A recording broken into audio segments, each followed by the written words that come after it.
আজ অস্ট্রেলিয়ার সেনেট একটি দৃষ্টান্তমূলক শাস্তি প্রদান করলো সেনেটর পলিন হ্যানসনকে।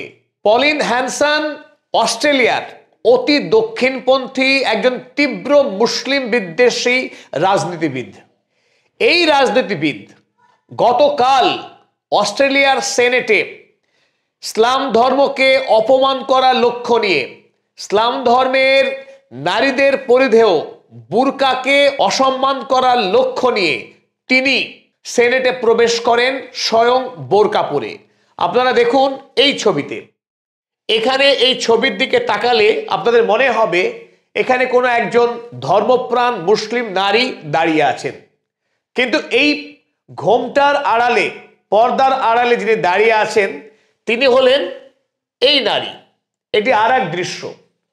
তিনি পলিন হ্যানসন ৭১ বছর বয়সী অস্ট্রেলিয়ার একজন রাজনীতিবিদ। তিনি দীর্ঘদিন ধরে দাবি করে আসছেন অস্ট্রেলিয়াতে মুসলিম নারীদের এই বোরকা পরা নিষিদ্ধ করতে হবে, কারণ এই বোরকা নাকি অস্ট্রেলিয়ার জাতীয় নিরাপত্তার পক্ষে অত্যন্ত বিপজ্জনক। তিনি এই দাবিতে সোচ্চার। বিগত কয়েক মাস ধরে অস্ট্রেলিয়ার সেনেটে অর্থাৎ পার্লামেন্টের উচ্চ কক্ষে তিনি একটি বিল আনবার জন্যে মরিয়া হয়ে আছেন। বিলের প্রধান দাবি যে অস্ট্রেলিয়ার পাবলিক প্লেসে কোনোভাবেই মুসলিম মেয়েরা তারা স্বেচ্ছায় হলেও তারা যদি স্বেচ্ছায় বোরকা পরতে চায় তবুও সেই বোরকা রাষ্ট্র যেন আইন করে নিষিদ্ধ করে, মুসলিম মেয়েদের এই বোরকা পরা যাবে না। এই মর্মে তিনি বিল আনতে চেয়েছেন বারবার। গতকাল তিনি পার্লামেন্টের প্রথম অধ্যায়ে এই বিল পেশ করার দাবি জানান পার্লামেন্টারি কমিটির কাছে। যখন পার্লামেন্টারি কমিটি এই দাবি নস্যাৎ করেন যে এই ধরনের কোনো বিদ্বেষমূলক ধর্মীয় ঘৃণা ছড়াতে পারে এমন কোনো আইন অস্ট্রেলিয়ার পার্লামেন্ট পেশ করতে দেবে না, তখন তিনি পার্লামেন্ট থেকে শটান বেরিয়ে যান। বেরিয়ে গিয়ে তিনি এই পোশাক পরে পার্লামেন্টে এসে প্রবেশ করেন। পার্লামেন্টে তখন কিন্তু অধিবেশন চলছিল। এই অবস্থায় সকল সদস্যের দৃষ্টি পড়ে গিয়ে এই হঠাৎ করে পার্লামেন্টে প্রবেশ করছেন একজন নারী, অর্থাৎ একজন সদস্যা যার আপাদ মস্তক ঢাকা, তাকে চেনা বড় দায়। কে তিনি? তখন সকলে যখন গভীরভাবে তাকিয়ে দেখলো, কারণ তার শরীরের নিম্নাঙ্গটি অনেকখানি অনাবৃত ছিল, তার পোশাকের কিছু অংশ দেখা যাচ্ছিল, সেখান থেকে সকলে আন্দাজ করতে পারেন যে ইনি অন্য কেউ নন। ইনি সেই তীব্র মুসলিম বিদ্বেষী, অস্ট্রেলিয়ার রাজনীতিতে ইসলামোফোবিয়াকে হাতিয়ার করে যিনি অতি দক্ষিণপন্থী রাজনীতির সমর্থকদের কাছে জনপ্রিয়তা লাভ করেছেন, সেই পলিন হ্যানসন। তখন প্রত্যেকটা সদস্য উঠে দাঁড়ান এবং দাবি করেন পলিন হ্যানসন যেন সত্বর সেই কক্ষ ত্যাগ করে। তার জন্য তারা ডেপুটি স্পিকারের দৃষ্টি আকর্ষণ করেন। ডেপুটি স্পিকার নিজে তিনি বারবার অনুরোধ করেন এই পলিন হ্যানসনকে তিনি যেন কক্ষ ত্যাগ করেন, কারণ এই পোশাক তিনি পরেছেন স্পষ্টতই মুসলিম ধর্মের মানুষ যারা তাদের ধর্মীয় ভাবাবেগে আঘাত করবার জন্যে, তাকে বিদ্রুপ করবার জন্যে। আমরা এখানেই পাশে বসেছিলেন ফতিমা পেইম্যান, তিনি অস্ট্রেলিয়ার একজন সম্মানীয় সেনেটর। আশ্চর্য হয়ে গেছেন এই ধরনের যত সেনেটর ছিলেন তারা প্রত্যেকেই। কিন্তু পলিন হ্যানসন কোনোভাবেই তিনি কক্ষ ত্যাগ করতে প্রস্তুত ছিলেন না। তিনি জোরালো দাবি করেন যদি অস্ট্রেলিয়ায় মুসলিম নারীরা বোরকা পরতে পারে পাবলিক প্লেসে, তাদের যদি সরকার বোরকা খুলতে বাধ্য না করে, আমার ক্ষেত্রে কেন এই নিয়ম, অর্থাৎ আমি বোরকা খুলব না, তিনি দাবি করেন। এই অবস্থায় অন্য সদস্যরা দাবি করেন তিনি যদি বোরকা পরে থাকেন পার্লামেন্টে তাহলে আমরা পার্লামেন্টে অধিবেশন চালাতে দেব না। অগত্যা শেষ পর্যন্ত ডেপুটি স্পিকার তিনি গতকালকে সারা দিনের জন্য সভাকে মুলতবি ঘোষণা করে দেন। আজ অর্থাৎ 25শে নভেম্বর অস্ট্রেলিয়ার পার্লামেন্ট একটি ঐতিহাসিক নজির সৃষ্টিকারী সিদ্ধান্ত গ্রহণ করে। পার্লামেন্টের মোট 76 জন সেনেটরের মধ্যে 60 জন সেনেটর উপস্থিত হন এবং তারা এই পলিন হ্যানসনকে নিয়ে একটি ভোটাভুটির ব্যবস্থা করে। তাতে 55 জন সদস্য তারা ভোট দেন যে এই পলিন হ্যানসনকে একটি লম্বা সময়ের জন্য পার্লামেন্ট থেকে বহিষ্কার করা হবে। মাত্র 5 জন সদস্য, পলিন হ্যানসনের নিজের দলের 4 জন সদস্য আর একজন সদস্য, মোট 5 জন তাকে বহিষ্কারের বিরুদ্ধে ভোট দেন। ফলে শাসক দল এবং বিরোধী দলের প্রায় সকল সদস্যের ঐক্যমতের ভিত্তিতে মুসলিম ধর্মের প্রতি তীব্র ঘৃণা সৃষ্টিকারী এই পলিন হ্যানসনকে পার্লামেন্টের ইতিহাসে প্রায় 50 বছরের নিরিখে এত দীর্ঘ সময়ের জন্য কোনো সেনেটরকে বরখাস্ত হতে হয়নি। তেমন একটি ঐতিহাসিকভাবে শাস্তি পেলেন এই পলিন হ্যানসন। ফলে অস্ট্রেলিয়ার গণতান্ত্রিক যে পরিকাঠামো, সেই পরিকাঠামো একটি অসম উচ্চতার পরিচয় দিল। গণতান্ত্রিক মূল্যবোধকে, ধর্মীয় স্বাধীনতাকে, বাক স্বাধীনতাকে সম্মান জানিয়ে নজির সৃষ্টি করলো এই বিদ্বেষী, অভিবাসন বিদ্বেষী একজন ঘৃণা রাজনীতির কারবারিকে শাস্তি দিয়ে। 2017 সালেও তিনি একবার পার্লামেন্টে এই অনুরূপ প্রচেষ্টা করেছিলেন। সেবার তার মুখটা দেখা গিয়েছিল, কিন্তু এবার তিনি তার রাজনৈতিক জনপ্রিয়তাকে আরো একটু বাড়িয়ে তোলার জন্য আরো বড় নাটক তিনি এবার শুরু করেছিলেন পার্লামেন্টে। তেমনি অস্ট্রেলিয়ার পার্লামেন্ট তাকে যোগ্য শাস্তি দিয়ে নজির সৃষ্টি করলো। Senator Faruqi. President, a dress code might be a choice of the senators, but racism should not be the choice of the Senate. If this is about the dress code, she is disrespecting a faith. We represent in our states people of every faith, and we should do so decently. বর্তমানে পশ্চিমী দুনিয়ায়, সে America হোক, Europe হোক কিংবা অস্ট্রেলিয়ায়, আমরা উগ্র দক্ষিণপন্থী রাজনীতিবিদদের একটা অংশের বাড়াবাড়ি দেখতে পাচ্ছি, যারা ভীষণ রকম রক্ষণশীল এবং যাদের রাজনৈতিক হাতিয়ার স্রেফ ঘৃণা, যারা গণতান্ত্রিক যে শাসন ব্যবস্থার মূল ধর্ম, সর্বধর্ম মতের প্রতি সহিষ্ণুতা এবং শান্তিপূর্ণভাবে এক জায়গায় বসবাস করার যে রীতি, সেই রীতিকেই আঘাত করে তারা সাংবিধানিক মূল্যবোধকে ধ্বংস করতে চাইছেন। তাদের অন্যতম মুখ হচ্ছে অস্ট্রেলিয়ার ক্ষেত্রে এই পলিন হ্যানসন। কিন্তু পলিন হ্যানসনের এই ঘৃণ্য চক্রান্তকে নস্যাৎ করে দিয়েছে অস্ট্রেলিয়ার পার্লামেন্ট।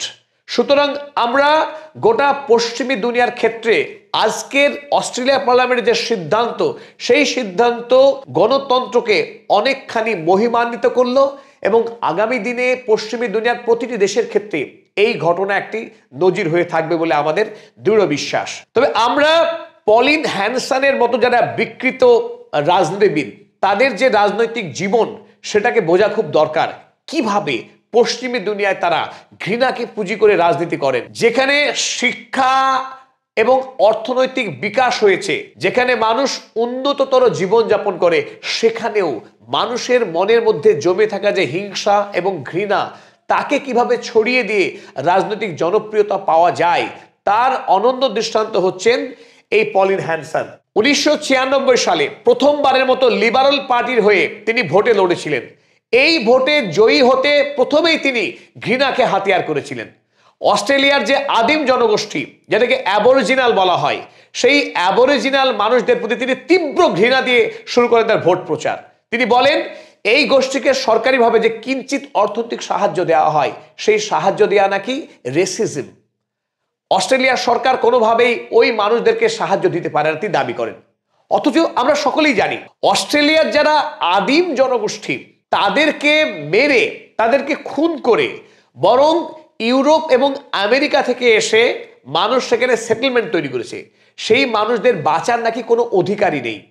তারপর তিনি বিজয়ী হয়ে 96 সালে যখন প্রথম ভাষণ দিয়েছিলেন, সেই ভাষণে তিনি তার ছত্রে ছত্রে এশিয়া মহাদেশ থেকে আসা যে মানুষজন অস্ট্রেলিয়াকে তাদের নিজের দেশ মনে করে, ভালোবাসে, সেখানে তারা বেঁচে আছে, সেই মানুষদের প্রতি তিনি ঘৃণা প্রচার শুরু করেন। আমরা দেখেছি 2010 সালের পর থেকে লাগাতার অস্ট্রেলিয়াতে ভারতীয় ছাত্র যারা পড়তে গিয়েছিল, এশিয়া মহাদেশ থেকে যেসব ছাত্রছাত্রী অস্ট্রেলিয়ায় পড়তে গিয়েছিল, ব্যাপকভাবে তাদের খুন করা হয়, আক্রমণ করা হয়। এই যে অসংখ্য নিরীহ ছাত্রছাত্রী অস্ট্রেলিয়ায় খুন হয়েছিলেন, তার পেছনে যে সমস্ত মানুষের মাথা ছিল, তাদের অন্যতম হলেন এই পলিন হ্যানসন। 2003 সালে তিনি নির্বাচনে ব্যাপক কারচুপি করেন, প্রমাণিত হয়, 3 বছরের জন্য তিনি সশ্রম কারাদণ্ডে দণ্ডিত হন। তারপর রাজনৈতিক জীবনের একটা সাময়িক ইতি পড়ে যায়। 2014 সালে তিনি রাজনীতিতে আবারও ফেরেন। ফেরার পর 2016 সালে তিনি এমপি নির্বাচিত হন। তিনি নির্বাচিত হয়ে পার্লামেন্টে যে প্রথম ভাষণ দিয়েছিলেন সেই ভাষণে তিনি দাবি করেন অস্ট্রেলিয়া মহাদেশকে একেবারে শেষ করে দিচ্ছে মুসলিম সম্প্রদায়ের মানুষ। এই অযৌক্তিক ভিত্তিহীন মিথ্যা দাবি নিয়েই তিনি রাজনীতি শুরু করেছিলেন 2016 সাল থেকে পুনরায় নতুনভাবে। এখন পর্যন্ত তিনি অস্ট্রেলিয়াতে একজন বিকৃত মস্তিষ্কের বিভেদ সৃষ্টিকারী রাজনীতিবিদ হিসেবেই পরিচিত। তিনি ঘৃণার রাজনীতি করে আসছেন। তার বর্তমান যেটা সবচেয়ে জোরালো দাবি এই বোরকার বিরুদ্ধে, বোরকাকে নিষিদ্ধ করতে হবে, এই তার সবচেয়ে বড় লড়াই। আর এই লড়াইয়েই তিনি 17 সালের পর এই 25 সালের 24শে নভেম্বর দ্বিতীয়বার তিনি নাটক করলেন এবং শাস্তি পেলেন। 2016 সালে দ্বিতীয়বারের জন্য তিনি পার্লামেন্টে এসে 3টি বড় দাবি করেছিলেন। এক, ইসলাম ধর্মের মানুষ অর্থাৎ মুসলিমদেরকে অস্ট্রেলিয়াতে কোনোভাবেই ইমিগ্রেশন করার সুযোগ দেওয়া যাবে না। অস্ট্রেলিয়াতে নতুন করে কোনো মসজিদ নির্মাণ করতে দেওয়া হবে না এবং অস্ট্রেলিয়াতে ইসলাম ধর্মাবলম্বী কোনো নারী চাইলেও তাকে বোরকা পরতে দেওয়া যাবে না। এই তার রাজনৈতিক অবস্থান এবং 16 সাল থেকে লাগাতার এই 2025 সাল পর্যন্ত তিনি লড়াই করে আসছেন ইসলাম ধর্মের বিরুদ্ধে। তবে পার্লামেন্ট যে সাহসিকতার পরিচয় দিল, আমরা এদের মধ্যে অন্যতম পেনি ওং, অস্ট্রেলিয়ার বিদেশ মন্ত্রী, তিনি জোরালো অবস্থান নিয়েছেন যে অস্ট্রেলিয়ার পার্লামেন্ট কখনোই রেসিজমকে প্রশ্রয় দেয় না। আর এই লড়াইয়ে দুজন অন্যতম মুখ ছিলেন পাকিস্তানি বংশোদ্ভূত মেহরিন ফারুকি। তিনি বলেন যে পার্লামেন্টে কোনো সেনেটর চাইলেই তার নিজের মতো পোশাক পরতে পারেন, কিন্তু পার্লামেন্টের ধর্মবিদ্বেষী অবস্থান নেওয়া কোনো সুযোগ নেই। অপরদিকে কাবুল থেকে আসা আফগানিস্তানি বংশোদ্ভূত ফতিমা পেইম্যান, তিনিও একটি জোরালো ভাষণ প্রদান করেন যে পলিন হ্যান্ডসাম তিনি বোরকা পরে বিদ্বেষ ছড়াবার চেষ্টা করেছেন, সুতরাং তার বিরুদ্ধে শাস্তিমূলক ব্যবস্থা গ্রহণ করা দরকার সেনেটের। এবং সকলের ঐক্যমতের ভিত্তিতেই অস্ট্রেলিয়ার সেনেট এই নজিরবিহীন সিদ্ধান্ত নিয়ে গোটা পৃথিবীর গণতন্ত্রপ্রেমী মানুষকে খুশি করেছে। এটা গণতন্ত্রের বিজয় এবং পশ্চিমী দুনিয়ায় মানুষের স্বাধীনতা, সাম্য এবং ধর্মীয় বিশ্বাস অনুসরণের ও পালনের যে গণতান্ত্রিক স্বাধীনতা, সেই স্বাধীনতা আরো একবার স্বীকৃত হলো। আমরা ধন্যবাদ জ্ঞাপন করছি অস্ট্রেলিয়ার সেনেটকে। আর এরই সাথে আজকে নিবেদন আমরা শেষ করলাম। অসংখ্য ধন্যবাদ আমাদের সঙ্গে থাকার জন্যে। ভালো লাগলে আমাদেরকে অবশ্যই একটি লাইক, কমেন্ট দিয়ে উৎসাহিত করবেন। পদাতিক চ্যানেলের শুভাকাঙ্ক্ষীদের কাছে বিশেষ অনুরোধ, আমাদের চ্যানেল চালু হলো মেম্বারশিপ। আগামী দিনে আমাদের টপিক সিলেকশনে, আলোচনায় আপনারা সরাসরি অংশগ্রহণ করতে পারেন, বাড়াতে পারেন সহযোগিতার হাত। পদাতিক চ্যানেলের আপনি হতে পারেন সত্যান্বেষী বন্ধু, হতে পারেন সংগ্রামী বন্ধু কিংবা বিপ্লবী বন্ধু। সংগ্রামী বন্ধু হয়ে আমাদের হোয়াটসঅ্যাপ গ্রুপে জয়েন করুন। পদাতিক চ্যানেলের বিপ্লবী বন্ধু হয়ে 1-to-1 কনভারসেশন এবং ইউটিউব ইন ভিডিও শাউট আউটের সুযোগ নিতে পারেন।